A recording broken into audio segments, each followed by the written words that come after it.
What's up everyone and welcome back to my channel. So today's video I wanted to start a new series of just monthly photography pickups that I acquire throughout each month.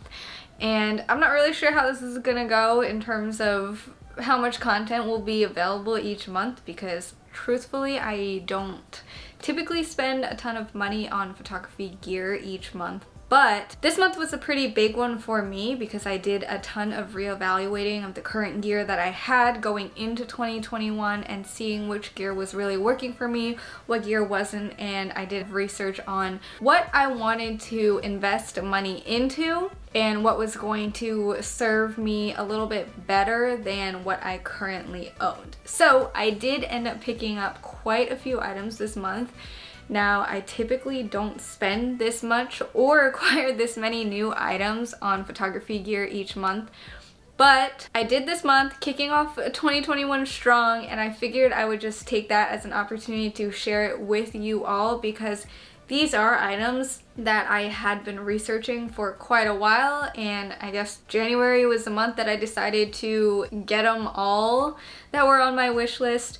So if this helps you, hopefully it does, let me know in the comments down below. If you own any of the gear, also let me know down below. Again, because I got all of this month, I haven't really utilized many of the pieces at all to the fullest extent. So as I use them more, I will definitely be forming more of an opinion on them and how I feel about them, and I will let you guys know how they are.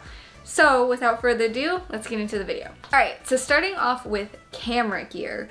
Now, I made an entire dedicated video on this piece here, but this is the Fujifilm X Pro 2 with the 35mm f2 lens on it. So like I said, I will link that video of me explaining why I got this, how what made me justify this purchase, because it is an entire camera body and lens in a new system that I don't own anything in already. Watch that video if you want to know more about this guy here. I have been using it for a little bit already, and I will say overall I love it. I don't really have anything bad to say about it yet, but again, I haven't really used it for that long, so can't actually tell you. So I also got some of the basically standard accessories that I would normally get when getting a new camera and lens. Tempered glass screen protector, you know, a strap, lens hood. I have a UV filter on here as well for extra protection. It is a weather resistant lens, so in terms of getting dust in there, it's not a huge concern, but when I'm spending money on something, I'd rather be safe than sorry.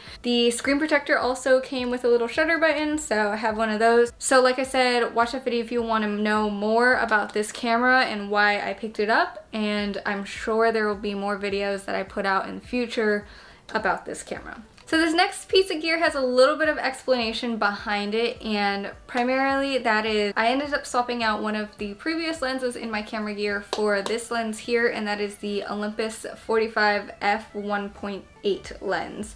This has pretty much taken the place of what I was using my Mikey 35 1.7 lens for, and that is portraits. With that lens, it was super great budget lens. I talked highly about that lens in my 2021 gear video. I still think it was a great lens. The one thing that I really loved about that lens was its image quality, how budget friendly it was, and the fact that it got that beautiful wide open aperture so that you could get those shallow depths of fields when shooting portraits. The Olympus 45 gives me all of that plus autofocus, which is pretty much the main reason why I ended up swapping out the old Mikey manual lens for the Olympus. And the reason is I was actually missing a lot more shots than I think I should have been when using the Mikey lens. And part of that was knowing that it was my fault because it was a fully manual focusing lens. Whereas having an autofocus lens, I could rely more heavily on pressing the shutter halfway, focusing, especially because this one is pretty snappy. Like, I haven't really had any issue with autofocus on this lens. But again, I was coming from a fully manual lens, so what do I know? But I will say that this lens overall has done me really good. I also like the extra length from going from a 35 to now a 45 and getting those portrait shots. The one downside I've noticed already is the fact that there can be pretty noticeable chromatic aberration with this lens. Luckily for me, the environment that I was shooting in that had the chromatic aberration that I noticed with this lens, it almost enhanced the photo instead of adding like a weird purple hue around the model. So that was actually a benefit for me, or at least it could have been worse, but that is something to keep in mind when looking into this lens. Otherwise, it's an amazing lens for the price. It's very budget friendly as well. Definitely worth the price in my opinion, and so I'm a huge fan. It's kind of a wonky looking lens simply because the filter thread is actually so small, so when you put the hood on it, especially on a bigger body like the Olympus CM1, which is what I use it on, it does look a little bit odd, but honestly it's worth it for the images that come out of it. Alright, so the next thing I want to talk about are a few Peak Design products that I picked up. So the first is the travel tripod, and that was a big purchase for me. This is something that I've been looking into for months as well. I heard about it quite a while ago, but it wasn't really something that I actually started looking into until last year. This is the aluminum version. I am filming on it right now, so I can't really show it. I'll probably show it in some B-roll footage. But the main reason why I picked it up is because, one, I do not currently own any tripod, but one of my big goals for 2021 is to get at least one good astrophotography shot this year, whether that's a star or the moon, I don't really care. And basically I wanted to get a tripod for that and to utilize however else I was going to utilize in the future. So I'm excited to see how that pans out, and one of the biggest pieces of advice that I've heard is if you're gonna get a tripod, then invest in it the first time, because a lot of times if you go for a cheap one, it's not gonna be as good as you wanted it to be, and then eventually you're gonna upgrade anyways. So I decided I'm gonna save, you know, like $100 on a cheaper tripod and just invest that into this tripod. A few other Peak Design products that I ended up getting. So I ended up getting some more of the anchor clips. I also picked up a Peak Design wrist strap because I didn't currently own a wrist strap already, and decided to just get one of theirs because I didn't actually use my neck strap at all. So I decided if I got a wrist strap, just hook it on. It doesn't get in the way like a neck strap does, but it adds an extra layer of protection, that little bit of a tether for your camera in case you do accidentally drop it, which I have not done yet, so hopefully with this I never will do. Alright, so the next piece of gear that I picked up actually partly came out of a need, and that is for a camera backpack for traveling and for the outdoors. So the one I ended up picking up was the Wandrd Prvke, this is so big, was the Wandrd Prvke 21 liter pack. And the reason why I wanted to get this backpack is because I currently use the Brevity Runner Photo, which is this pack right here. But as you can see, it's actually much more of a day pack, and the fabric is not like waterproof or water resistant, or it doesn't feel that way at least. Another thing that I've noticed is it actually picks up dust and my dog's hair quite easily, especially because it's black. So I wanted a pack that was, one, actually bigger so that I could travel with it. That pack is definitely not big enough to fit all my stuff for travel. On top of that, I wanted something that was a little bit more durable, a little bit more outdoorsy, because I do a lot of hiking, a lot of landscapes, and so I wanted a pack that I would be able to do that with, in addition to just having a slightly lighter color pack in case it does get really hot in the summer, because my Brevity pack is all black. So those are just a few of the reasons why I got the Wandrd pack. I also already owned the camera cube that inserts really nicely into the pack. Everything works together well in a system. So since I already owned that, that was kind of the clear next step for me in terms of getting a bigger pack. Now I'm a small person, so I didn't get the 31 liter. But that's also another product that they do offer in the Prvke line. So very excited about that pack.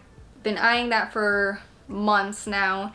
Finally gave in when I realized that I actually had a few instances where the brevity pack was just not cutting it for me in terms of like a weekend trip to my parents or visiting my sister or slightly longer getaways.